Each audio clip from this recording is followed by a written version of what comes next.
Hello प्यारे बच्चे, नमस्कार। कैसे हैं आप सभी? उम्मीद करते हैं कि आप लोग बिल्कुल बढ़िया होंगे, स्वस्थ होंगे और मस्त होंगे और अपने फाइनल बोर्ड परीक्षा की तैयारी बिल्कुल अच्छी तरीके से जम के कर रहे होंगे।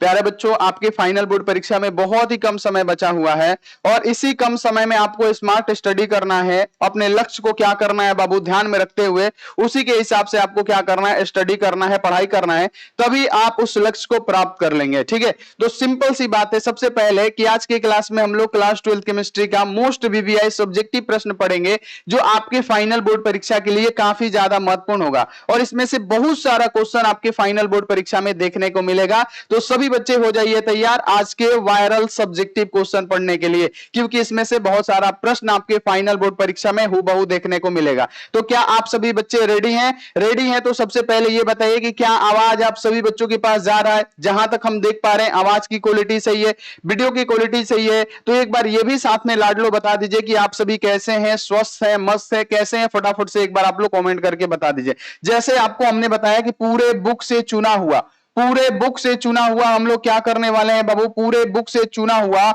हम लोग वीवीआई सब्जेक्टिव क्वेश्चन को करने वाले हैं जो आपके फाइनल बोर्ड परीक्षा के लिए काफी ज्यादा महत्वपूर्ण होगा। तो सभी बच्चे एक बार अपने दोस्तों के पास इस वीडियो को शेयर कर दीजिए ताकि उनका भी हेल्प हो सके। अपने छोटे भाई बहन के पास भी शेयर कर दीजिए ताकि उनका भी हेल्प हो सके। ठीक है, और बाबू चैनल पे पहली बार आए हुए हैं तो ये हमारा चैनल का सब्सक्राइब बटन है। आपको क्या करना है, चैनल को सब्सक्राइब कर देना है, क्योंकि आस्क बोर्ड पे बिल्कुल फ्री में आपको क्या किया जाता है, आपके सिलेबस को खत्म कराया जाता है और जितना भी मोस्ट इंपोर्टेंट क्लासेस होती है यूट्यूब पे होती है। तो आप चैनल को सब्सक्राइब कर दीजिए और बाबू सब्सक्राइब करने के बाद से ये जो बेल नोटिफिकेशन होता है ना, इसको दबा के आप लोग ऑल पे कर लीजिएगा ताकि जब भी लाइव क्लास हो, अभी से लेके एग्जाम के दिन तक, लास्ट एग्जाम तक हम आपका क्लास करवाते रहेंगे। आपका लास्ट एग्जाम होता है हिंदी का, उस दिन तक हम लास्ट तक आपका क्लास करवाते रहेंगे।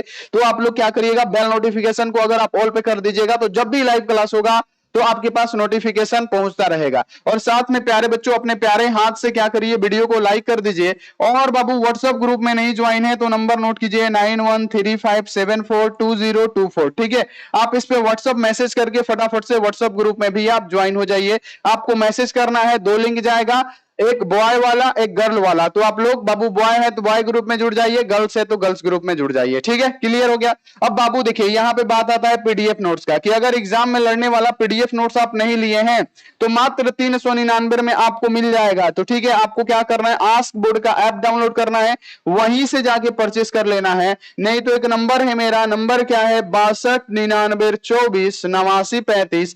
आप इस पे हमसे क्या कर सकते हैं, संपर्क कर सकते हैं। ध्यान रहे कि यही मेरा इकलौता व्हाट्सएप नंबर है जिसके लिए आप पीडीएफ नोट्स परचेस कर सकते हैं। नहीं तो डायरेक्ट ऐप से जाके परचेस करिए, इसके अलावा कोई भी नहीं है। अगर किसी नंबर से आपके पास जा रहा है तो समझिए कि वो पूरा का पूरा फ्रॉड है।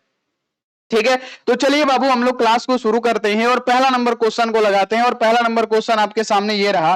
बाबू क्वेश्चन क्या है, सबसे पहले समझिएगा कि पूर्ण प्रतिक्रिया यानी पूर्ण अभिक्रिया को लिखे, और ये एग्जाम में पूछा गया प्रश्न है, प्रीवियस ईयर क्वेश्चन है। बच्चों क्वेश्चन क्या है कि जब हम एथिल ब्रोमाइड की अभिक्रिया एल्कोहलिक KOH के साथ कराते हैं तो क्या होता है। तो देखिए इसमें बहुत सारे बच्चे गलती क्या करते हैं। हमने आपको क्या पढ़ा था कि ये एक विलोपन अभिक्रिया है। जाके थ्योरी में देखिएगा, विलोपन अभिक्रिया जब हम आपको पढ़ा रहे थे, जब हेलो एल्केन बनाने का जो विधि है उसमें हम जब हेलो एल्केन का रासायनिक गुण पढ़ा रहे थे तो पहला हमने प्रतिस्थापन अभिक्रिया को पढ़ाया जिसमें NS1 मतलब SN1 और SN2 अभिक्रिया पढ़ाया। फिर हमने पढ़ाया क्या, विलोपन अभिक्रिया, वही ये विलोपन अभिक्रिया से बनेगा। तो बहुत सारे बच्चे जानते हैं गलती क्या करते हैं यहाँ पे कि ये हमारा क्या है, एथिल ब्रोमाइड है। देखिए क्या करते हैं यहाँ पे बच्चे, CH3CH2Br है ना बाबू। यहाँ पे बच्चे गलती क्या करते हैं हम आपको बताते हैं। ठीक है, इसका अभिक्रिया एल्कोहलिक KOH के साथ जब ये कराते हैं तो बच्चे क्या करते हैं फटाक से कि K पे प्लस Br पे माइनस, फटाक से यहाँ पे क्या लिख देंगे, यहाँ पे लिख देंगे KBr बन गया। ठीक है, यहाँ पे लिखेंगे KBr बन गया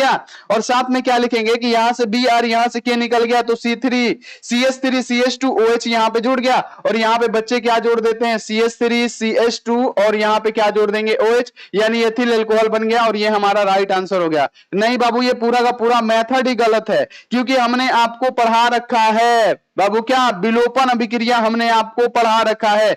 विलोपन अभिक्रिया कैसे होगा, देखिए यहाँ पे CH3 है तो ये कार्बन, इसके साथ कितना हाइड्रोजन जुड़ा है बाबू, ध्यान में रखना है 3 गो हाइड्रोजन जुड़ा है, तो हम क्या करेंगे 3 गो हाइड्रोजन जोड़ देंगे। फिर यहाँ पे है कार्बन, ठीक है, उसके साथ हाइड्रोजन कितना जुड़ा हुआ है, तो यहाँ पे 2 गो हाइड्रोजन जुड़ा हुआ है, CH2 है तो CH2। यहाँ पे क्या है बच्चों, Br है तो Br। अब इसकी अभिक्रिया किसके साथ कराना है, तो ध्यान में रखना है एल्कोहलिक KOH के साथ कराना है। हम क्या करेंगे, एल्कोहलिक KOH के साथ कराएंगे इसकी अभिक्रिया। क्या कराएंगे बाबू, एल्कोहलिक KOH के साथ इसकी अभिक्रिया कराएंगे, ठीक है।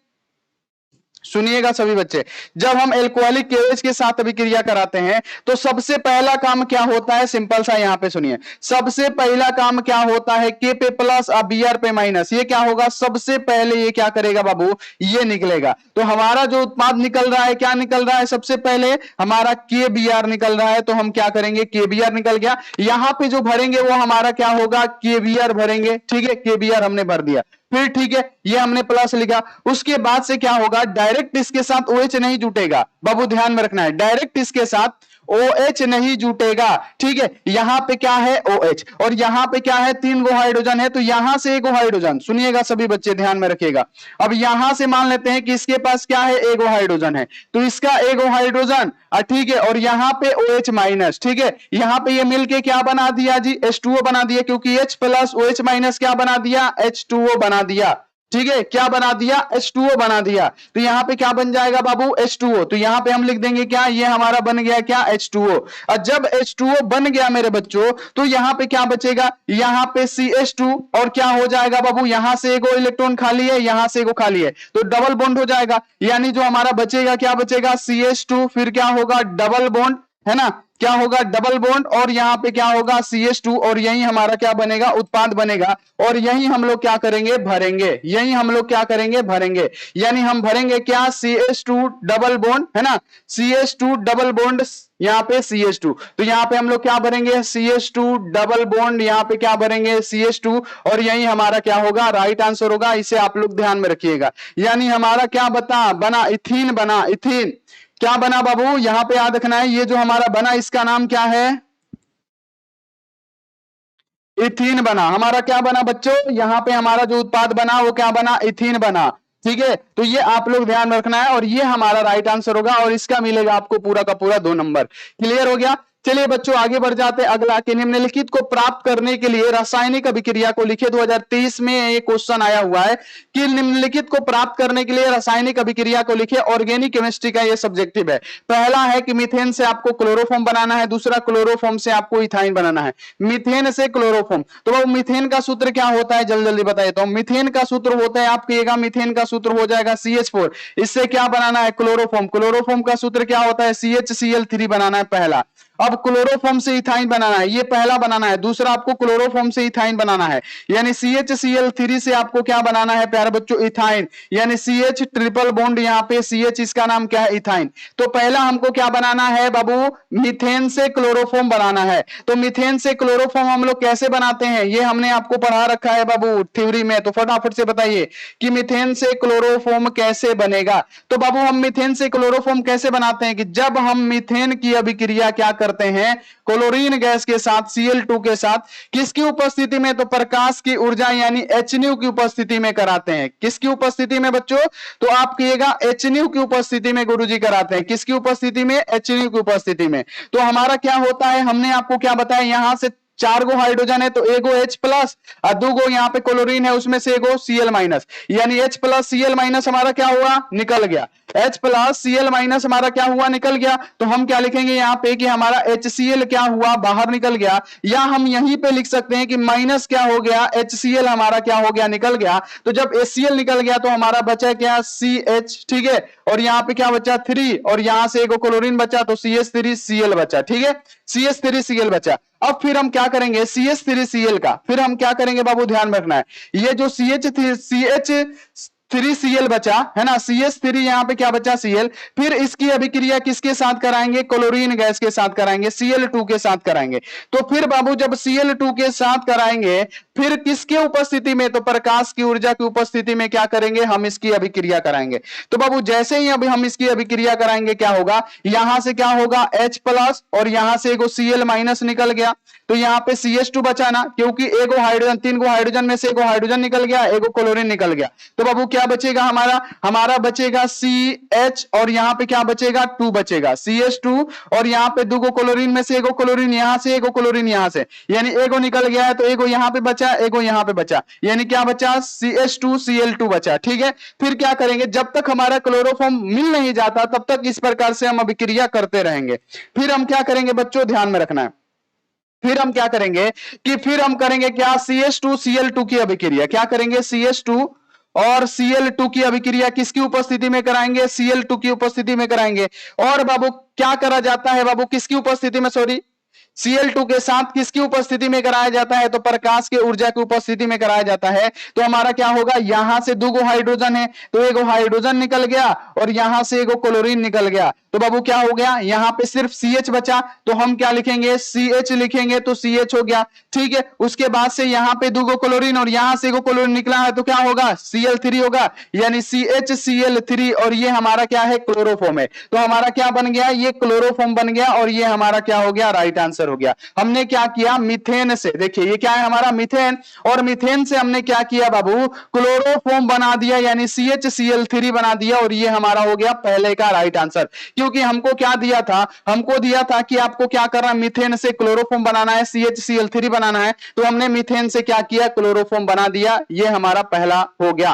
अब बाबू दूसरा है क्या, दूसरा है क्या, क्लोरोफॉर्म से हमको क्या बताना है, इथाइन बनाना है। इथाइन का मतलब क्या, ETHYN, है ना, हमको क्या बताना है, इथाइन बनाना है, हमको क्या बताना है, बनाना है इथाइन बनाना है। तो क्लोरोफॉर्म से दूसरा इथाइन कैसे बनाएंगे, सिंपल सी बात है, क्लोरोफॉर्म का सूत्र क्या होता है आपके, CH, बाबू क्लोरोफॉर्म का सूत्र क्या होता है आपके, CHCl3 होता है, CHCl3, है ना क्लोरोफॉर्म। अब इससे हमको क्या बनाना है बाबू, ध्यान में रखना है, इससे हमको बनाना है इथाइन, यानी CH ट्रिपल बॉन्ड, यहां पे क्या बनाना है, CH बनाना है। तो हम कैसे बनाएंगे, सिंपल सी बात है, सबसे पहले क्या करेंगे कि क्लोरोफॉर्म की अभिक्रिया, यानी CHCl3 की अभिक्रिया, ध्यान में रखना है, CHCl3 यानी क्लोरोफॉर्म की अभिक्रिया किसके साथ कराएंगे, जब हम क्लोरोफॉर्म के 2 अणु को 6AgCl के साथ कराएंगे, है ना, 6Ag के साथ कराएंगे। जब हम क्लोरोफॉर्म को, जब क्लोरोफॉर्म के 2 अणु को हम क्या लिखेंगे बाबू, 6Ag के साथ कराएंगे, क्या करेंगे 6Ag के साथ अभिक्रिया कराएंगे।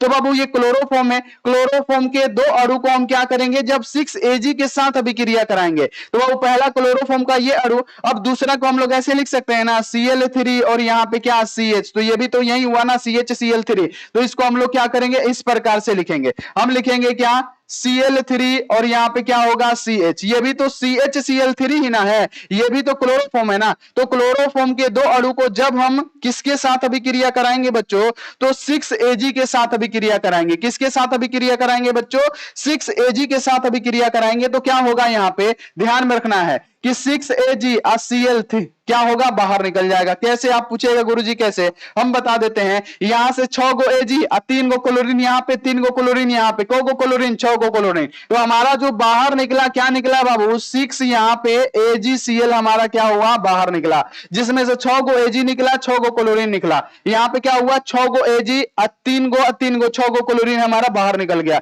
तो हमारा 6AgCl क्या हुआ, बाहर निकल गया। तो यहाँ पे क्या बचा, CH बचा, तो हम क्या लिखेंगे CH, ठीक है। फिर यहां पे भी क्या बचा, ओनली हमारा CH बचा, तो हम क्या लिखेंगे बच्चों, CH लिखेंगे। लेकिन इसके बीच हम लोग कितना बॉन्ड देंगे, तो कार्बन ज्यादा से ज्यादा क्या करता है, 4 गो बॉन्ड बनाता है, ठीक है, 4 गो संयोजकता होता है, जिसमें से ये कार्बन एक ही बनाया, ये कार्बन एक ही बनाया है। तो बाबू ये क्या होगा, ये क्या करेगा, आपस में 3 गो बॉन्ड बनाएगा, जिससे क्या होगा, ये कार्बन अस्थाई हो जाएगा। तो प्यारे बच्चों ये हमारा क्या बना, तो इसी का तो नाम होता है ना इथाइन। बाबू यहां पे ध्यान रखना है, इसी का नाम क्या होता है, इसी का नाम होता है इथाइन, इसी का नाम क्या होता है, इथाइन। और ये हमारा क्या बना बच्चों, ये इथाइन बन गया। तो क्लोरोफॉर्म से हमने क्या किया, इथाइन भी बना दिया। क्लोरोफॉर्म से इथाइन किस प्रकार से बनाया जाता है बच्चों, तो ध्यान में रखना है कि जब हम क्लोरोफॉर्म के 2 अणु को 6Ag के साथ अभिक्रिया कराते हैं तो हमारा इथाइन बनता है और 6AgCl बाहर निकलता है। तो इस प्रकार से हमने बना दिया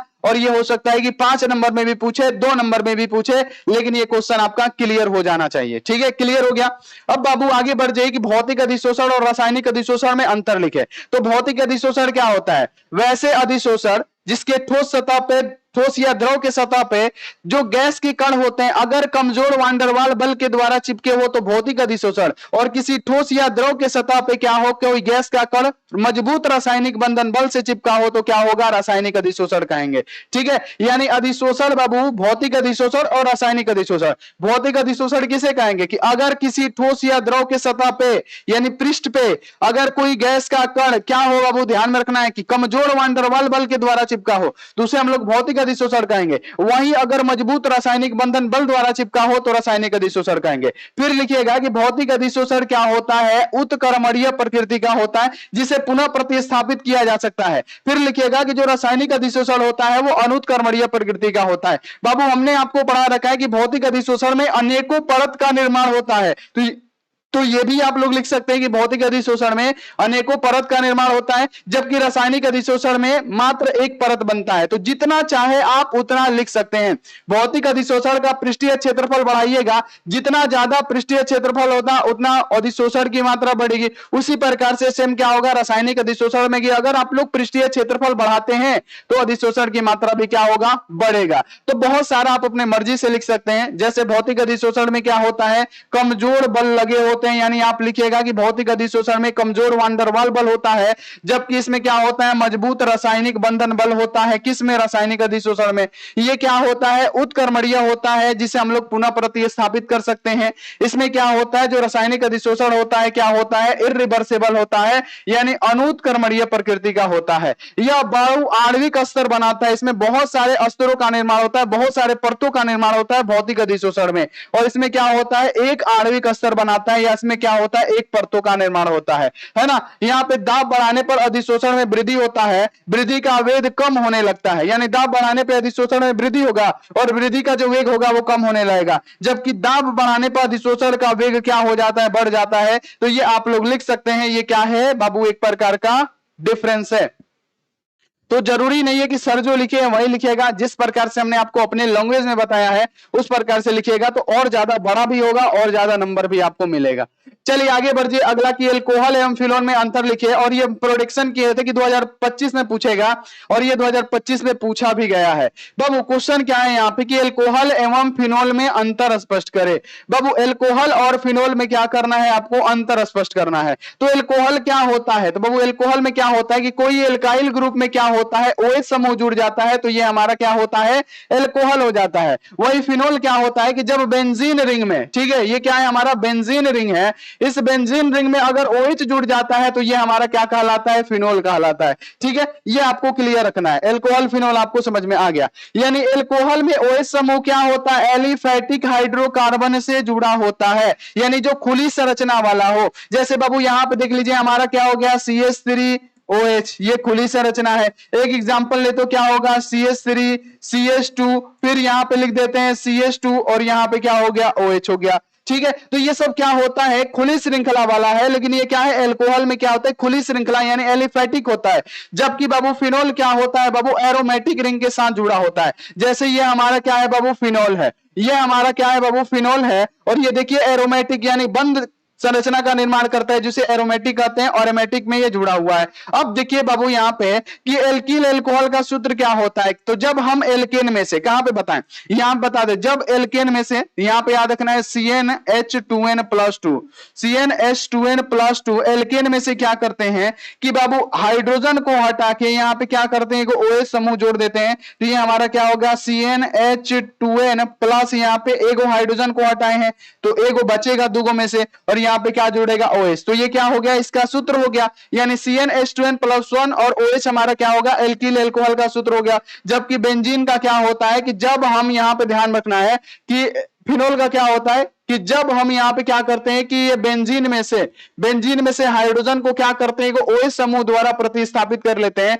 तो बेंजीन की संरचना क्या होती है बाबू, इस प्रकार से होती है। ठीक है, अब यहाँ पे इसके जगह पे क्या आएगा, OH आ जाएगा, यानी इसका सूत्र क्या था, C6H6 था बाबू। अब हमने क्या किया कि बाबू ध्यान में रखना है कि हाइड्रोजन को हटा के एगो OH जोड़ दिया, तो हमारा क्या हुआ, C6H, एगो हाइड्रोजन हट गया है तो 5 और OH, यानी इसका क्या हो गया, फॉर्मूला हो गया। तो इसका फॉर्मूला क्या होता है, C6H5OH होता है ना। एल्कोहल का हाइड्रोक्सिलिक समूह कमजोर यहाँ पे क्या होता है, एसिडिक होता है। ठीक है, एल्कोहल का जो हाइड्रोक्सिलिक समूह होता है OH, ये कमजोर एसिडिक होता है, जबकि फिनोल का हल्का अम्लीय होता है क्योंकि यह H+ आयन देता है। ठीक है, छोटे एल्कोहल जल में घुलनशील होते हैं, जैसे मेथिल एल्कोहल, एथिल एल्कोहल, ये सब क्या होते हैं, जल में घुलनशील होते हैं। फिनोल जल में घुलनशील होता है, कम घुलनशील होता है, ध्यान रखना है। एल्कोहल फेरिक क्लोराइड के साथ कोई भी रंग नहीं देता है, और फिनोल फेरिक क्लोराइड के साथ क्या करता है, बैगनी रंग देता है। ये आपको स्पष्ट रखना है। चौथा नंबर क्वेश्चन भी क्लियर हो गया, एक बार बताइए, क्लियर हो गया बच्चों? चलिए क्लियर, आगे बढ़ जाइए। अगला कि डाउन विधि क्या है, ये बहुत अच्छा क्वेश्चन है कि डाउन विधि क्या है। तो डाउन विधि क्या होता है, तो डाउन विधि से क्या किया जाता है कि क्लोरोबेंजीन से फिनोल में परिवर्तित किया जाता है। क्लोरोबेंजीन को फिनोल में परिवर्तित किया जाता है, जिसे हम लोग डाउन विधि कहते हैं। क्लोरोबेंजीन को फिनोल में, क्लोरोबेंजीन का मतलब क्या हुआ बच्चों, यहां पे सुनिएगा, ये क्या है, हमारा क्लोरोबेंजीन है। ठीक है, ये हमारा क्या है, ये हमारा है क्लोरोबेंजीन, ये हमारा क्लोरोबेंजीन। इसको किसमें बदला जाता है, फिनोल में बदला जाता है, फिनोल में। फिनोल का सूत्र क्या होता है, ये हमारा फिनोल की संरचना ये, यानी क्लोरोबेंजीन को फिनोल में बदला जाता है। कैसे बदलेंगे, सबसे पहले तो याद रखना है कि 623 केल्विन ताप हो और 300 एटीएम क्या हो, वायुमंडलीय दाब हो, तब जलीय सोडियम हाइड्रोक्साइड के साथ गर्म करने पर क्लोरोबेंजीन को फिनोल में परिवर्तित किया जा सकता है। देखिए ये क्रिया दो पदों में पूर्ण होती है। सबसे पहले क्या किया जाता है कि क्लोरोबेंजीन है, ये हमारा ध्यान रखिएगा, ये हमारा क्या है, क्लोरोबेंजीन है, ये हमने क्या बना दिया, क्लोरोबेंजीन बना दिया। क्लोरोबेंजीन की अभिक्रिया किसके साथ कराना है, सोडियम हाइड्रोक्साइड के साथ। तो दूगो हम क्या करेंगे, सोडियम हाइड्रोक्साइड लेंगे, NaOH लेंगे, दूगो सोडियम हाइड्रोक्साइड लेंगे। जब इसकी अभिक्रिया हम लोग किससे कराएंगे बच्चों, तो इसकी अभिक्रिया किससे कराना है, साफ साफ लिखा गया है क्या कि 623 केल्विन क्या होना चाहिए, ताप होना चाहिए, अब 300 एटीएम क्या होना चाहिए, वायुमंडलीय दाब होना चाहिए।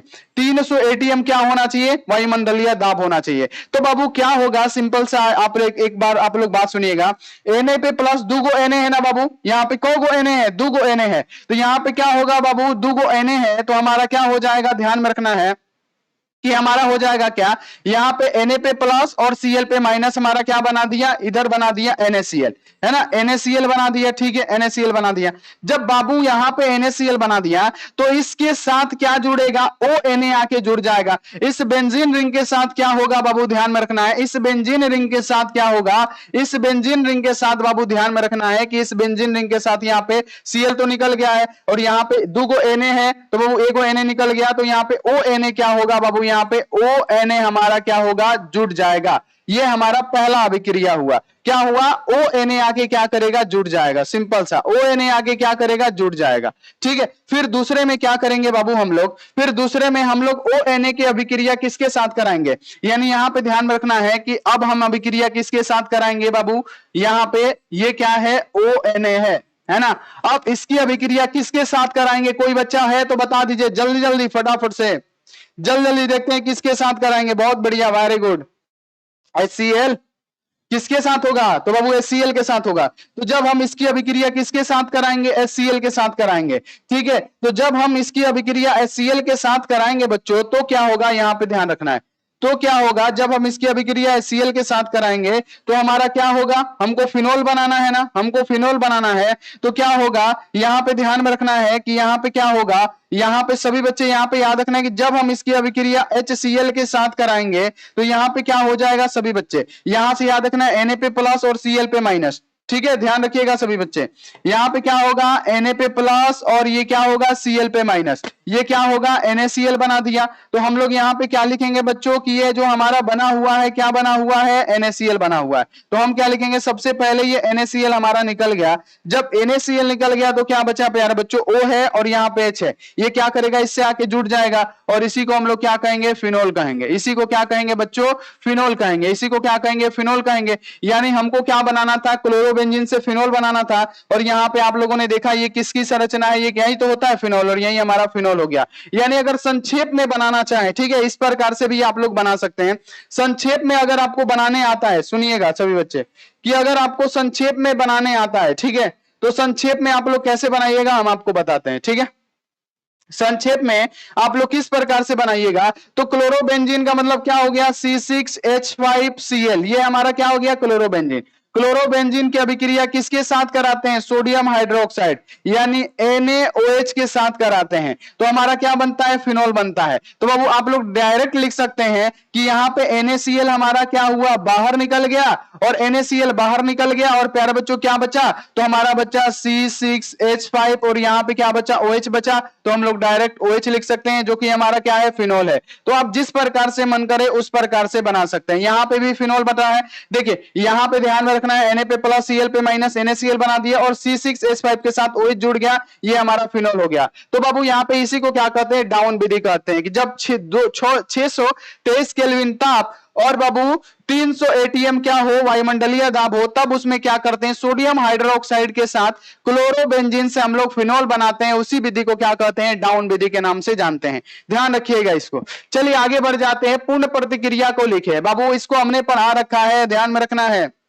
ये एक क्लोरोबेंजीन की बनाने की एक विधि है, और देखिएगा बहुत सारा क्वेश्चन बैंक है ना, उसमें बहुत गलती दिया हुआ है, ठीक है। ध्यान में रखना है कि जब हम इसे क्या कहते हैं, बेंजीन डाइजोनियम क्लोराइड की अभिक्रिया या तो HCl या CuCl3 के साथ कराते हैं, तो क्या होता है, ये क्लोरोबेंजीन बनाने की विधि होती है, ये आपको ध्यान रखना है। सिंपल सी यहाँ पे बात है, सबसे पहले क्या करना है, यहाँ पे बेंजीन डाइएजोनियम क्लोराइड बनाना है। क्या है ये, हमने क्या कहा था कि अगर N2Cl लगा रहे बाबू तो इसे क्या कहेंगे, N2 पे प्लस और Cl पे माइनस, ये क्या है, बेंजीन डाइजोनियम क्लोराइड है।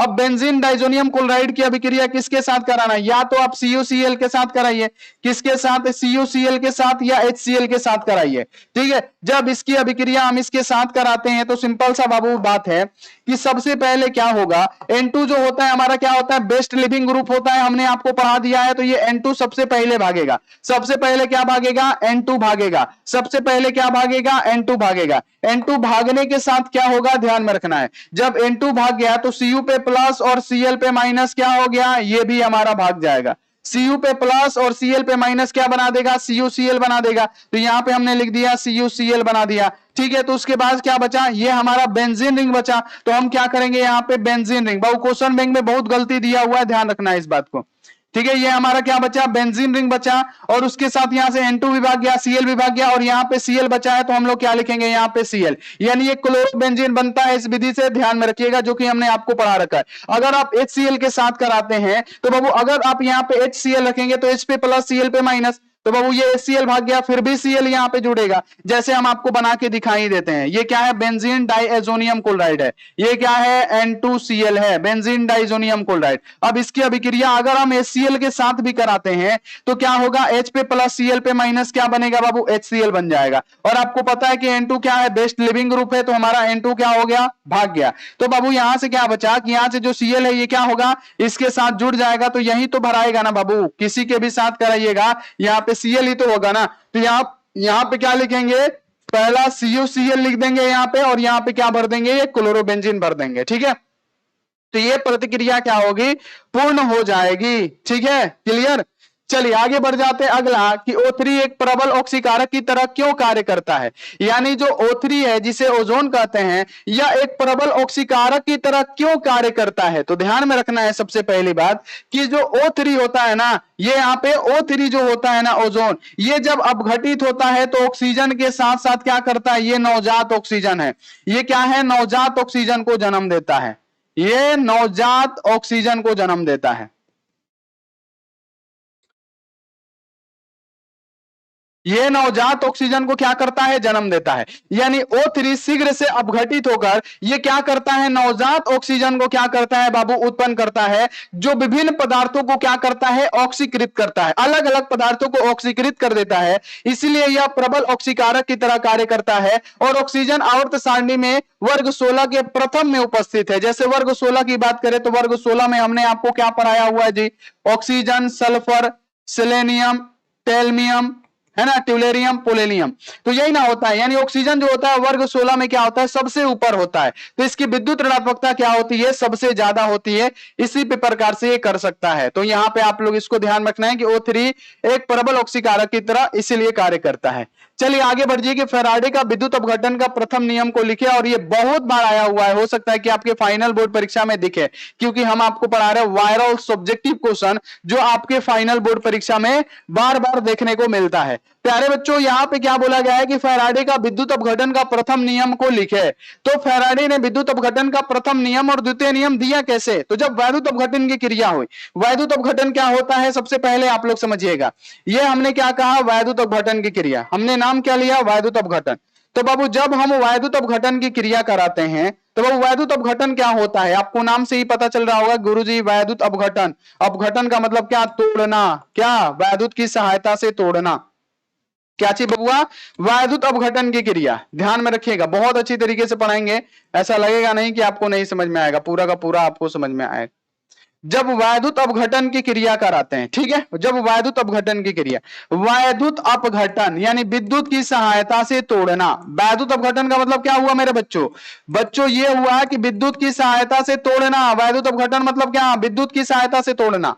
ठीक है, किसकी सहायता से तोड़ना बच्चों, विद्युत की सहायता से तोड़ना। तो जब हम क्या करते हैं कि अगर कोई यहां पे याद है, वैद्युत अपघटन क्रिया कराते हैं, इसमें जल है, इसमें कोई घुला हुआ है क्या, NaCl, मान लीजिए इसमें क्या है, NaCl डाला हुआ है। तो जब हम क्या करते हैं प्यारा बच्चों, किसको, बैटरी से जोड़ते हैं, प्लस माइनस, प्लस माइनस हम बैटरी से क्या करते हैं, विद्युत की सहायता से जब तोड़ते हैं, तो इसमें का जो आयन होता है, जैसे NaCl आयन है, ये क्या होता है, टूट जाता है और Na पे प्लस और Cl पे माइनस हो जाता है। तो जब इसमें NaCl घुला है तो क्या होगा, टूट जाएगा, Na पे प्लस और Cl पे माइनस जाएगा। तो मान लेते हैं ये हमारा एनोड है और ये हमारा कैथोड है, ये प्लस चार्ज है, ये माइनस चार्ज है। तो प्लस के पास क्या आता है, ये क्लोरीन आके जमा हो जाता है। क्लोरीन आके क्या होता है बाबू, एनोड पे जमा हो जाता है। क्लोरीन क्या होता है, एनोड इलेक्ट्रोड पे क्या होता है, जमा हो जाता है। और जो हमारा सोडियम होता है, क्या होता है, कैथोड पे आके Na प्लस क्या होता है, कैथोड पे आके जमा हो जाता है, जिसे हम लोग वैद्युत अपघटन की क्रिया कहते हैं,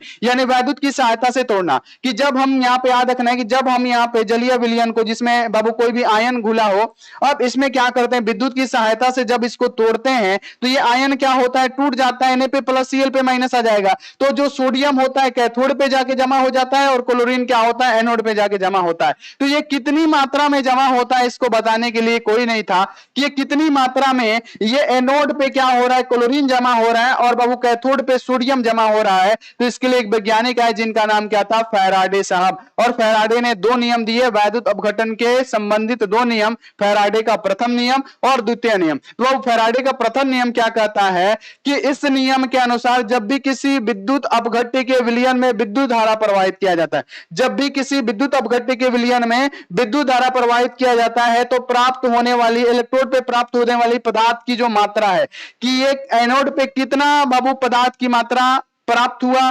कैथोड पे कितना पदार्थ की मात्रा प्राप्त हुआ, उसमें उपस्थित आवेश के समानुपाती होता है, जिसे हम लोग क्या कहते हैं, फैराडे का प्रथम नियम कहते हैं। ठीक है, फैराडे का प्रथम नियम क्या है कि इस नियम के अनुसार वैद्युत अपघट्य के विलयन में इलेक्ट्रोड पे मुक्त होने वाली पदार्थ की मात्रा, वैद्युत अपघट्य के विलयन में इलेक्ट्रोड पे मुक्त होने वाली पदार्थ की मात्रा उसमें उपस्थित आवेश के समानुपाती होता है। तो मान लेते हैं कि जो पदार्थ की मात्रा है प्यारे बच्चों क्या है, W है, ये समानुपाती होता है उसमें आवेश यानी Q के, जिसे हम लोग फैराडे का विद्युत अपघटन का प्रथम नियम कहते हैं। यानी W है तो W समानुपाती हटता है, इक्वल टू लगता है। बाबू यहाँ पे क्या है, देखो कांस्टेंट लगाएंगे क्या, Z, और यहाँ पे Q है तो Q। ठीक है, W है तो W, इक्वल टू है तो इक्वल टू, Z है तो Z। अब चूंकि आपको पता है प्यारे बच्चों की Q इक्वल टू क्या होता है, Q इक्वल टू, तो Q इक्वल टू क्या होता है, I इंटू टी होता है ना, धारा इंटू समय होता है। तो हम लोग क्या लिखेंगे, ZI, और यहाँ पे क्या कर देंगे T।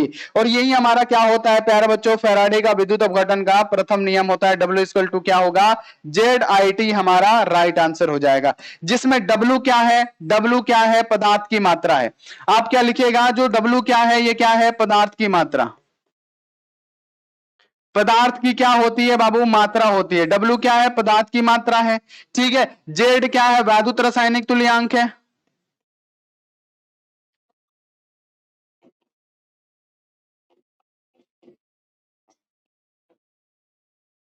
क्या है? वैद्युत रासायनिक तुल्यांक है। अगर बात किया जाए प्यारे बच्चों Q क्या है, तो हमारा आवेश है। यानी याद रखना है W इक्वल टू क्या होगा, ZQ या W इक्वल टू ZIC। अगर पदार्थ की मात्रा कभी कभी लिखता है कि अगर पदार्थ की मात्रा अगर M मानेंगे तो M इक्वल टू क्या होगा, ZIT। अगर यहाँ पे ऐसे भी लिखा रखता है M इक्वल टू क्या होगा, Z। धारा को किस में मापते हैं, करंट में। धारा को करंट भी लिख सकते हैं ना, मापते हैं एम्पियर में, करंट भी लिख सकते हैं ZC और यहाँ पे T। तो बहुत सारा देता है और यही होता है हमारा क्या, फैराडे का विद्युत अपघटन का प्रथम नियम। याद करने का सही तरीका क्या है, हमने आपको बता दिया कि वैद्युत अपघट्य के विलयन में इलेक्ट्रोड पे मुक्त होने वाले, प्रत्येक इलेक्ट्रोड पे मुक्त होने वाली जो पदार्थ की मात्रा है उसमें उपस्थित आवेश के समानुपाती होता है, जिसे हम लोग फैराडे का विद्युत अपघटन का प्रथम नियम कहते हैं। चलिए आगे बढ़ जाइए। अगला कि क्या होता है जब मीथेन को सूर्य के अप्रत्यक्ष प्रकाश में क्लोरीन से अभिक्रिया कराते हैं। अभी जस्ट हमने बताया कि क्या होता है जब मीथेन सूर्य के अप्रत्यक्ष प्रकाश में क्लोरीन से अभिक्रिया करता है। तो बाबू क्या होता है जब, ऐसा तो क्वेश्चन आप लोगों ने देखा होगा, कई बार आपके एग्जामों में आता है कि क्या होता है जब, क्या होता है जब मीथेन, मीथेन का मतलब क्या होता है, CH4। ठीक है, मीथेन का मतलब क्या होता है, CH4। मीथेन का मतलब क्या होता है, CH4। तो क्या होता है जब हम मीथेन की अभिक्रिया यानी CH4 की अभिक्रिया क्या करते हैं बाबू, क्लोरीन के साथ। तो हमने क्या किया यहाँ पे, क्लोरीन यानी Cl2 के साथ क्या कराया, और सूर्य के प्रकाश के अप्रत्यक्ष यानी सूर्य के अप्रत्यक्ष प्रकाश में। तो बाबू यहाँ पे क्या करेंगे, सूर्य के अप्रत्यक्ष प्रकाश यानी किसकी उपस्थिति में कराएंगे बच्चों, तो आपको पता होगा HNu की उपस्थिति में कराते हैं। किसकी उपस्थिति में कराते हैं बच्चों, तो HNu की उपस्थिति में कराते हैं। तो हमने क्या कहा, हाइड्रोजन 4 गो है तो यहां से एगो H प्लस और यहां से एगो Cl माइनस, क्या होगा हमारा HCl बाहर निकल जाएगा। क्या होगा, HCl बाहर निकल जाएगा। तो हमारा बचेगा क्या, एगो H निकल गया है तो CH3 है ना, एगो H निकल गया है तो CH3 और एगो क्लोरीन निकल गया है तो क्या होगा Cl, CH3Cl बचा। फिर इस मतलब CH3Cl की अभिक्रिया कराएंगे। किसका, ये CH3 और ये Cl की अभिक्रिया फिर किसके साथ कराएंगे, Cl2 के साथ कराएंगे। और यह अभिक्रिया जब तक चलती रहेगी जब तक यहाँ पे क्या होगा, हाइड्रोजन की अधिकता होगी। यह अभिक्रिया तब तक होगी जहां पे यह हाइड्रोजन रहेगा, जब तक हाइड्रोजन होगा तब तक Cl2 के साथ अभिक्रिया होगा। तो फिर यहां से H प्लस, ठीक है, ध्यान रखिएगा सभी बच्चे कि यहां से क्या होगा बच्चों, यहां से हमारा H प्लस Cl माइनस, तो यहां पे क्या बचा, CH2 बचा। तो हम लोग क्या लिखेंगे, CH2 और यहां पे क्या बचा प्यारे बच्चों, CH2। यहां से बाबू एगो Cl और यहां से एगो Cl, क्योंकि यहां से एगो Cl निकल गया है तो CH2 Cl2 बचा। फिर CH2 Cl2 की अभिक्रिया कराएंगे। फिर किसका, तो ध्यान में रखना है CH2 उधर बचा है और Cl2। फिर इसकी अभिक्रिया किसके साथ कराएंगे, Cl2 के साथ कराएंगे। किसकी उपस्थिति में, तो बच्चों ध्यान में रखना है कि HNu की उपस्थिति में जब हम इसकी अभिक्रिया कराएंगे। फिर यहां से H प्लस, यहां से Cl माइनस, तो CH बचेगा ओनली। तो हम क्या लिखेंगे, CH और यहां पे Cl3 बचेगा। देखिए क्या बचेगा, CH बचेगा, क्योंकि यहां पे दुगो क्लोरीन, यहां से एगो हाइड्रोजन निकल गया है तो CH बचा, दुगो में से एगो निकल गया तो CH बचा। यानी यहां से एगो हाइड्रोजन और यहां से एगो क्लोरीन निकला तो दुगो में से एगो निकला, तो एगो बचा यहाँ पे, दुगो यहाँ पे, तो कोगो हो गया, 3 गो क्लोरीन और यहाँ पे सिर्फ CH, तो CHCl3 बचा यानी क्लोरोफॉर्म बचा। फिर हम लोग क्या करेंगे बच्चों, फिर हम करेंगे क्या, ध्यान में रखना है कि ये CHCl3 की अभिक्रिया बाबू ये जब तक होगा जब तक यहाँ पे हाइड्रोजन की अधिकता होगी। फिर इसकी अभिक्रिया हम Cl2 के साथ कराएंगे। किसकी उपस्थिति में, तो प्रकाश के अप्रत्यक्ष की उपस्थिति में, HNu की उपस्थिति में।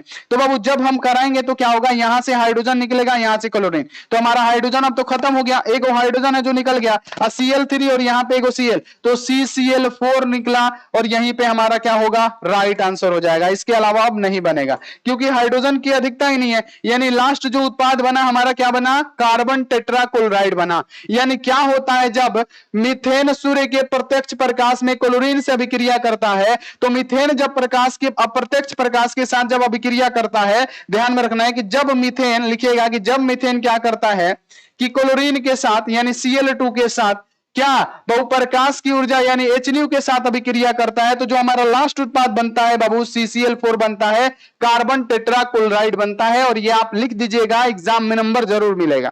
बोले क्लियर। अब बढ़ते हैं आगे कि H2O तरल है जबकि H2S गैस, और ये बहुत इंपॉर्टेंट है आपके एग्जाम के लिए कि H2O क्या होता है, कमरे के टेम्परेचर में तरल अवस्था में होता है, क्योंकि H2O का मतलब जल, ये जलीय अवस्था में होता है, जबकि H2S जो होता है हमारा गैसीय अवस्था में होता है। क्यों होता है, कैसे होता है, ये आप बताइए।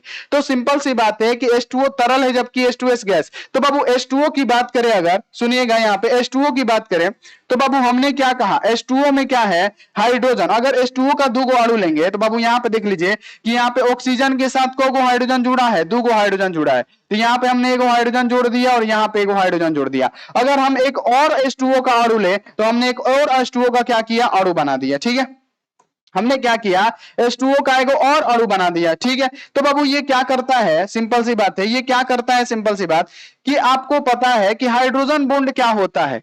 तो हमने पढ़ा है कि जब हाइड्रोजन अपने से ज्यादा इलेक्ट्रोनेगेटिव से बॉन्ड बना ले उस बॉन्ड को हाइड्रोजन बॉन्ड कहते हैं। हाइड्रोजन बॉन्ड कब बनता है, तो बाबू याद रखना है, जब हाइड्रोजन ऑक्सीजन है ना, फ्लोरीन ऑक्सीजन और नाइट्रोजन के साथ अगर हाइड्रोजन बॉन्ड बनाता है उसे क्या कहते हैं, हाइड्रोजन बॉन्ड कहते हैं।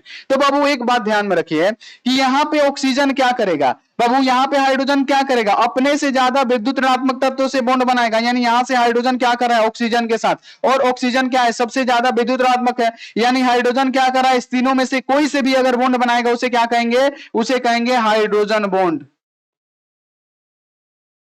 क्या कहेंगे बाबू, हाइड्रोजन बॉन्ड कहेंगे। ठीक है, ध्यान में रखना है। तो इसमें क्या बन रहा है, हाइड्रोजन बॉन्ड। वहीं अगर H2S के साथ अगर बात किया जाए कि इसके साथ को दो हाइड्रोजन जुड़ा है तो हम क्या कर देते हैं, दो हाइड्रोजन जोड़ देते हैं। ठीक है, यहाँ पे हमने क्या किया, दो हाइड्रोजन जोड़ दिया। ठीक है, दो हाइड्रोजन हमने क्या किया, जोड़ दिया। यहाँ पे दो अणु ले लेते हैं इसका। ठीक है, तो बाबू क्या ये हाइड्रोजन एस के साथ हाइड्रोजन बॉन्ड बनाएगा, तो आप कहेगा नहीं बनाएगा, क्योंकि ये हाइड्रोजन किस किस के साथ बॉन्ड बनाता है, FON के साथ, तभी उसको हाइड्रोजन बॉन्ड कहते हैं। तो यहाँ पे हाइड्रोजन बॉन्ड का निर्माण हो रहा है, नहीं हो रहा है। तो आप क्या लिखिएगा कि H2S अणुओं के बीच कोई भी हाइड्रोजन आबंध नहीं होता है, H2S अणुओं के बीच कोई भी हाइड्रोजन बॉन्ड नहीं होता है। इसी कारण से ये कमरे पे क्या होते हैं, गैसीय अवस्था में पाए जाते हैं, जबकि H2 अणुओं के बीच हाइड्रोजन बॉन्ड, ये H2O है, इसमें क्या पाया गया, हाइड्रोजन बॉन्ड पाया गया। तो इसमें क्या होता है, हाइड्रोजन बॉन्ड उपस्थित रहता है, इसके कारण इनके अणुओं के बीच क्या होता है, आकर्षण बल अधिक होता है। अतः H2O क्या होता है, कमरे के टेम्परेचर पे तरल अवस्था में होगा। और ये आप लोग ध्यान में रखिएगा। स्पष्ट हो गया होगा, क्लियर हो गया होगा।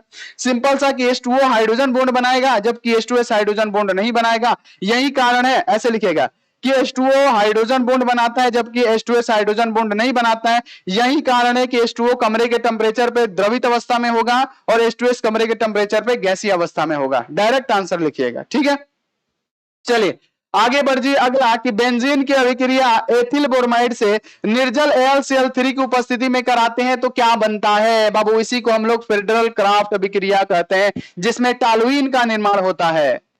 इसी को हम लोग फेडरल क्राफ्ट अभिक्रिया कहते हैं, बाबू ध्यान में रखना है। और एक क्वेश्चन आया हुआ है कि बेंजीन की अभिक्रिया एथिल ब्रोमाइड से निर्जल AlCl3 की उपस्थिति में कराते हैं तो हमारा क्या बनता है बाबू, टॉलुइन बनता है। यानी जब बेंजीन की अभिक्रिया किसके साथ कराना है, एथिल ब्रोमाइड के साथ कराना है, तो सबसे पहला काम हमको बेंजीन बनाना होगा। ये हमारा क्या है प्यारे बच्चों, बेंजीन है। ये हमारा क्या है, बेंजीन है।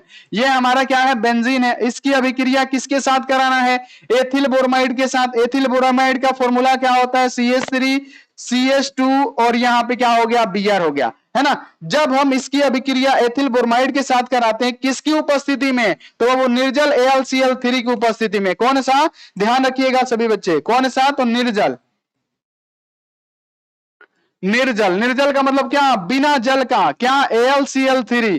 Al यहां पे याद रखना है Cl3 को उपस्थिति में कराते हैं। तो जब हम निर्जल AlCl3 को उपस्थिति में कराते हैं बच्चों, तो सुनिएगा यहां पे H पे प्लस हो जाएगा और Br पे क्या होगा, माइनस हो जाएगा, और ये क्या होगा, HBr निकल जाएगा। तो जो निकलने वाली चीज है उसको हम लोग कैसे रोक सकते हैं, जो निकला वो कौन सा हुआ बाबू, हमारा निकल गया HBr। यानी हमारा क्या हुआ, HBr निकल गया। तो बचा क्या, यहां से ये खाली हो गया, यहां से HBr निकल गया, तो यहां पे CH3 CH2 बचा। यानी इस बेंजीन रिंग के साथ क्या बचा, इस बेंजीन रिंग के साथ क्या बचा बाबू, तो इस बेंजीन रिंग के साथ क्या बचा, तो यहां पे बचा CH2 CH3 CH2, जिसे हम लोग क्या कहते हैं, टॉलुइन कहते हैं। इसी का नाम होता है टॉलुइन, और टॉलुइन ही बनता है। इसका समीकरण भी हमने दे दिया।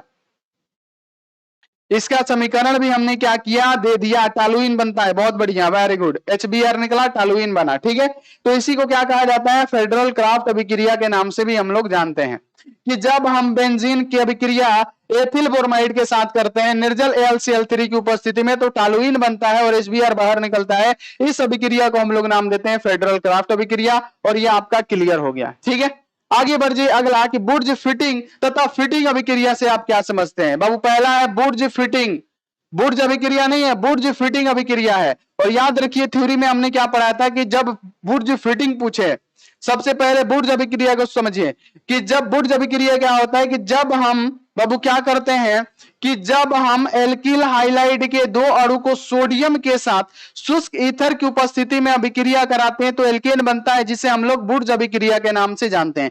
लेकिन बुर्ज फिटिंग अभिक्रिया में हमने क्या कहा कि एक हेलो एरिन्स का एक अणु और हेलो एल्केन के एक अणु को सोडियम धातु के साथ शुष्क ईथर की उपस्थिति में अभिक्रिया कराते हैं तो हमारा क्या बनता है, ये आपको ध्यान रखना है। ठीक है, तो सिंपल सी बात है, सबसे पहले कि बुर्ज फिटिंग अभिक्रिया में क्या होगा प्यारे बच्चों, तो यहां पे ध्यान में रखना है। तो देखिए एल्किल एरिल बनता है, क्या बनता है, एल्कीन एरिल बनता है। कैसे, तो बुर्ज फिटिंग अभिक्रिया क्या है कि एल्किल हाइलाइड तथा एरिल हाइलाइड के मिश्रण को सोडियम धातु के साथ, तो एल्किल हाइलाइड सबसे पहले हम लोग एरिल हाइलाइड लेते हैं यानी हेलो बेंजीन लेते हैं। हेलो बेंजीन, एरिल हाइलाइड को हम लोग हेलो बेंजीन भी कहते हैं। यहां पे हमने क्या जोड़ दिया, एक्स जोड़ दिया। डायरेक्ट एग्जांपल से ही समझाते हैं, ठीक है, ताकि समय कम लगे।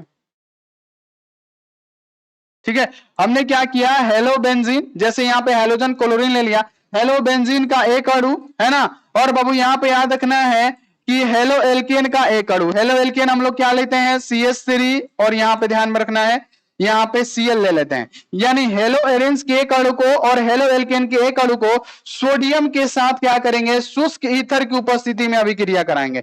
जितनी भी धातुक अभिक्रिया होती है उसमें क्या होता है, शुष्क ईथर की उपस्थिति में हम लोग क्या करते हैं, अभिक्रिया को कराते हैं। तो हम लोग किसके साथ कराएंगे, ड्राई ईथर की उपस्थिति में कराएंगे।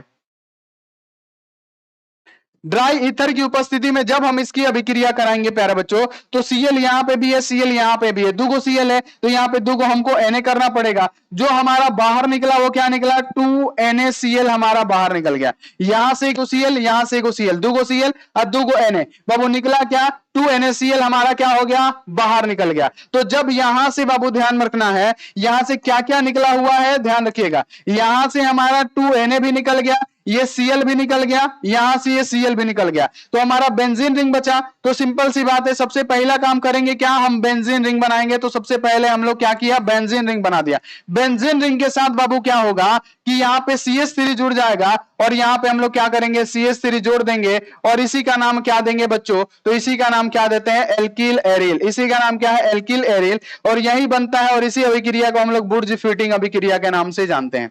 इसी को क्या कहते हैं, बुर्ज फिटिंग अभिक्रिया, एल्किल एरिल बना, और इसी को हम लोग बुर्ज फिटिंग अभिक्रिया के नाम से जानते हैं। इसमें दो क्वेश्चन है कि बुर्ज फिटिंग तथा फिटिंग अभिक्रिया से क्या समझते हैं। तो बुर्ज फिटिंग अभिक्रिया कहते किसको है, कॉपी निकालिए और लिखिए कि जब हम एल्किल, मतलब याद रखना है, जब हम क्लोरोबेंजीन के एक अणु तथा हेलो एल्केन के एक अणु को सोडियम धातु के साथ शुष्क ईथर की उपस्थिति में अभिक्रिया कराते हैं तो हमारा एल्किल एरिल बनता है, और इसी अभिक्रिया को हम लोग बुर्ज फिटिंग अभिक्रिया के नाम से जानते हैं। जो हमने अभी बताया उसको कॉपी में नोट कर लीजिए, इससे डेफिनेशन अच्छा ही हमने बताया हुआ है। चलिए अब बाबू आता है फिटिंग अभिक्रिया। तो फिटिंग अभिक्रिया में हमने आपको बताया था ना, जिसमें फिट हो जाता है। फिटिंग अभिक्रिया में क्या होता है कि डायरेक्ट हम लोग क्या करते हैं कि क्लोरोबेंजीन के दो अणु को सोडियम धातु के साथ शुष्क ईथर की उपस्थिति में कराते हैं तो हमारा डाइफिनाइल बनता है।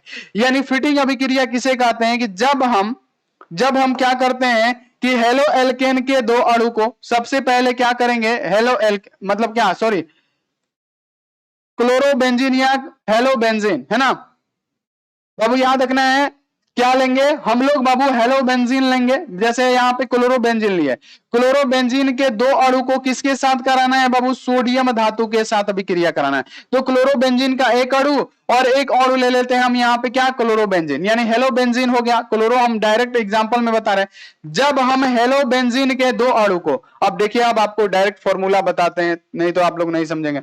हमने क्या किया, ये हेलोबेंजीन है, ये भी हमारा क्या है? हेलोबेंजीन है। जब हेलोबेंजीन के दो अणु को सोडियम के साथ शुष्क ईथर की उपस्थिति में अभिक्रिया कराएंगे, किसके साथ कराएंगे बच्चों?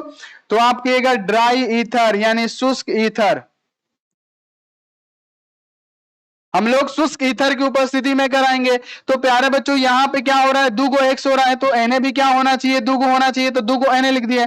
यानी हमारा क्या निकला? 2Na, x हमारा बाहर निकल गया, Na पे प्लस x पे माइनस, यहां से Cl और यहां से 2Na और यहां से x हमारा क्या हुआ? बाहर निकल गया। तो जब बाहर निकल गया तो ये सिर्फ क्या बचा? बेंजीन रिंग बचा। तो हम लोग क्या करेंगे? डायरेक्ट हम लोग क्या करेंगे? 2 को बेंजीन रिंग बनाएंगे और इसी का नाम क्या दे देंगे बच्चों? तो इसी का नाम होता है डाइफिनॉइल, है ना। इसका नाम क्या होता है? डाइफिनॉल। यानी कहने का मतलब ये क्या बन गया प्यारे बच्चों?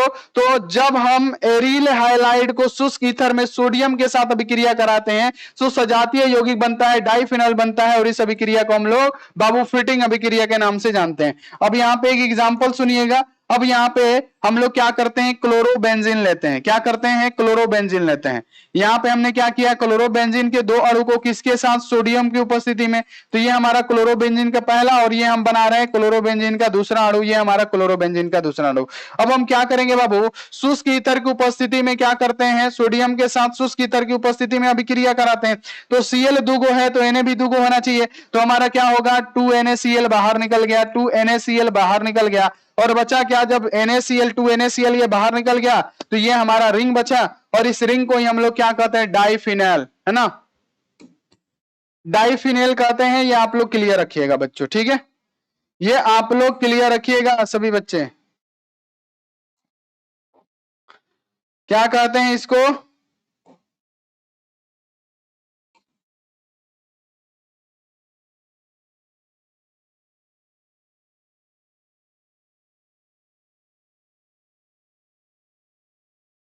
डाइफिनॉल कहते हैं। ये आप लोग ध्यान में रखिएगा, ठीक है। क्लियर हो गया? चलिए आगे बढ़ जाते हैं। अगला अगला है कि ठोस प्राय असंपीड्य होते हैं, क्यों? यानी ठोस पे दाब का प्रभाव क्यों नहीं पड़ता है? ठोस को हम जितना भी दबा ले वो दबता क्यों नहीं है? वो असंपीड्य क्यों होता है? क्योंकि हमने आपको पढ़ाया कि ठोस, द्रव और गैस, है ना। ठोस, द्रव और गैस हमने आपको पढ़ाया है। तो ठोस के जो अवयवी कण होते हैं क्या होता है? बिल्कुल पास पास होते हैं, उनको और अधिक पास नहीं लाया जा सकता है। हमने आपको पदार्थ की अवस्था पढ़ाया था जिसमें हमने पढ़ाया था ठोस, द्रव और गैस। तो ठोस के जो अवयवी कण होते हैं एक दूसरे के बहुत पास होते हैं, एक दूसरे के बहुत नजदीक होते हैं। अब इनको और पास नहीं लाया जा सकता है। वहीं द्रव के अणु बहुत दूर दूर होते हैं और गैस के अणु बहुत ही ज्यादा दूर दूर होते हैं। तो जो ठोस होता है ना, ठोस के अवयवी कण क्या होते हैं? बहुत ही नजदीक होते हैं, जिनको और पास नहीं लाया जा सकता है। तो इसी कारण से क्या होता है प्यारे बच्चों कि ठोस प्राय असंपीड्य होता है। अगला कि मोलरता एवं मोललता में दो अंतर लिखिए। बहुत इंपॉर्टेंट क्लास है आज का बाबू, भले लेट हो रहा है लेकिन समझा के आपको पढ़ा रहे हैं।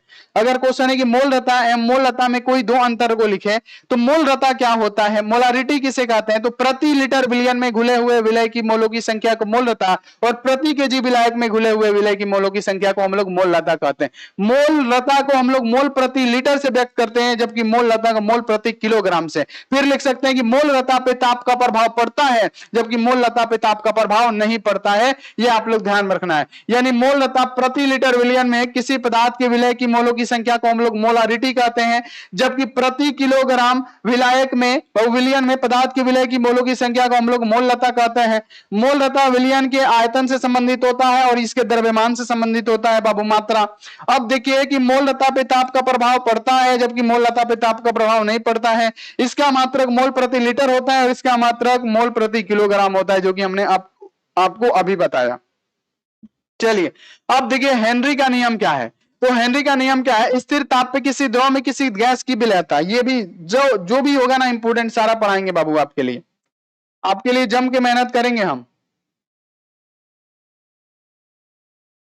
देखिए बाबू हेनरी का नियम आता है। अब हेनरी का नियम, तो हेनरी का नियम क्या कहता है सुनिएगा कि स्थिर ताप पे ये जो टेम्परेचर है प्यारे बच्चों क्या है? स्थिर है। मान लेते हैं कि यहाँ पे हमने क्या किया है, सिलेंडर लगा दिया है ना। ये हमारा क्या है, सिलेंडर है, इससे हमारा टेम्परेचर निकलना है। स्थिर ताप एवं दाब पे ध्यान में रखना है, स्थिर ताप पे टेम्परेचर क्या है, स्थिर है, ठीक है। इसका डेफिनेशन याद करने का तरीका, स्थिर ताप एवं दाब पे किसी द्रव में, ये क्या है हमारा द्रव है, ठीक है, स्थिर ताप एवं दाब पे किसी द्रव में किसी गैस की विलयता, इसमें क्या करना है, गैस घोलना है। क्या घोलना है प्यारे बच्चों, गैस घोलना है। तो किसी द्रव में स्थिर ताप एवं दाब पे किसी द्रव में किसी गैस की विलयता गैस के दाब के समानुपाती होता है, जिसे हम लोग हेनरी का नियम कहते हैं, है ना। हेनरी का नियम क्या है कि स्थिर ताप एवं दाब पे किसी द्रव में किसी गैस की विलयता वो गैस के दाब के समानुपाती होता है, यानी P समानुपाती क्या होगा प्यारे बच्चों, X होगा, यानी P समानुपाती हटेगा, इक्वल टू लगेगा, वो KH जो होगा हेनरी नियतांक होगा, और ये X है तो X, और यही हमारा क्या होता है, हेनरी का नियम होता है। जहां पे P क्या है, जहां पे P क्या है, गैस का दाब है, जहां लिख दीजिएगा बच्चों, जहां क्या है, P गैस का दाब है,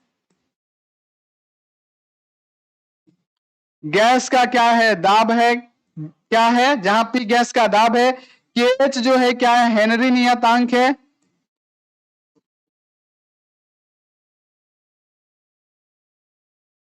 और जो बाबू X से क्या है, गैस का मोल प्रभाज है।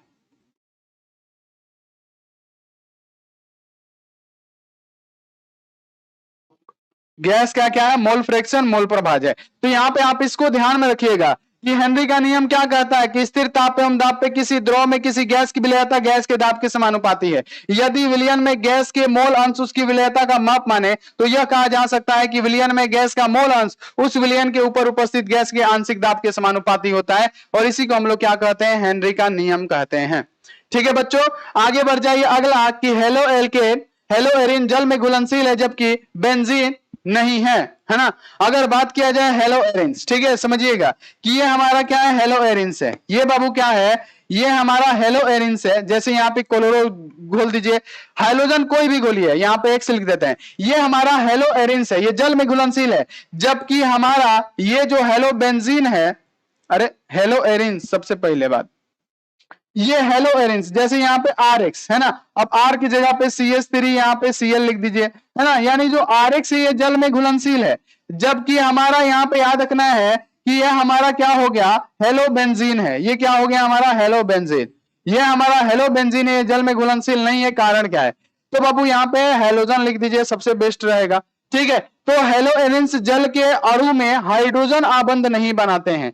जो हेलो एरिन्स होता है जल के अणु में हाइड्रोजन बॉन्ड नहीं बनाते हैं, और नहीं जल में अणुओं का माध्य स्थित हाइड्रोजन बॉन्ड को तोड़ते हैं, अतः हेलो एरिन्स जल में अघुलनशील है। जबकि यहाँ पे याद रखना है कि अधिक मात्रा हाइड्रोकार्बन से होते हैं, कारण हेलो एरिन्स बेंजीन जैसे विलायक में क्या होता है, घुलनशील होता है। यानी हेलो एरिन्स जल में घुलनशील है जबकि बेंजीन घुलनशील नहीं है। क्यों, इसका कारण हो गया। चलिए, संपरासी विलयन किसे कहते हैं, वैसा विलयन, संपरासी विलयन, यानी वैसा विलयन जिसका परासरण दाब समान ताप पे समान हो, उसे हम लोग संपरासी विलयन के नाम से जानते हैं। संपरासी विलयन किसे कहते हैं, वैसा परासरण दाब, वैसा परासरण दाब बाबू याद रखना है, वैसा विलयन जिसका परासरण दाब समान ताप पे समान हो, उसे हम लोग क्या कहते हैं, संपरासी विलयन कहते हैं। उसे हम लोग क्या कहते हैं बाबू, संपरासी विलयन। और संपरासी विलयन में मोलर सांद्रताएं क्या होती है प्यारे बच्चों, समान होती है। क्वेश्चन पूछा जाता है कि संपरासी विलयन में या तो क्या समान होगा, तो बाबू यहाँ पे याद रखना है, मोलर सांद्रता समान होगा या बाबू परासरण दाब समान होगा, ध्यान में रखिएगा। अगला कि प्रथम कोटि की प्रतिक्रिया का अर्ध आयु काल 10 मिनट है, तो प्रतिक्रिया का दर नियतांक निकाले। देखिए क्वेश्चन कितना जबरदस्त है कि प्रथम कोटि अभिक्रिया के लिए अर्ध आयु काल, तो अर्ध जीवन काल का formula T half equal to क्या होता है, 0.693 होता है ना, 0.693 बटे में क्या होता है के, ठीक है, बटे में क्या होता है के। तो बाबू यहाँ पे टी हाफ का मान कितना दे रखा है बाबू, तो टी हाफ का मान दे रखा है 10 मिनट। टी हाफ का मान कितना दे रखा है, 10 मिनट। तो आपसे क्या पूछा गया है कि इसका दर निकाले, यानी के निकालना है। तो बाबू के इक्वल टू क्या होगा, अगर के का वैल्यू निकालेंगे तो 0.693 बटे में क्या होगा, ये टी हाफ आ जाएगा, और टी हाफ का वैल्यू कितना है, 10 है। तो जब इसको भाग दीजिएगा तो क्या होगा, 0.0693, यहाँ पे क्या होगा, मिनट है ना, ये मिनट है ना, 10 मिनट, तो ये क्या होगा, मिनट इनवर्स हो जाएगा, मिनट इनवर्स हो जाएगा, और ये हमारा राइट आंसर हो जाएगा। तो ये हमारा बाबू 2 नंबर मिल गया। इस प्रकार से आपको बनाना है, बहुत इजी है। ठीक है, तो सभी बच्चे यहाँ पे 18 क्वेश्चन रहने देते हैं, 1 घंटा से ज्यादा 1 घंटा होने वाला है बाबू। तो आप लोग क्या करिएगा, इस 18 क्वेश्चन को याद रखिएगा, बहुत अच्छी तरीके से हमने आपको समझा के पढ़ाया है।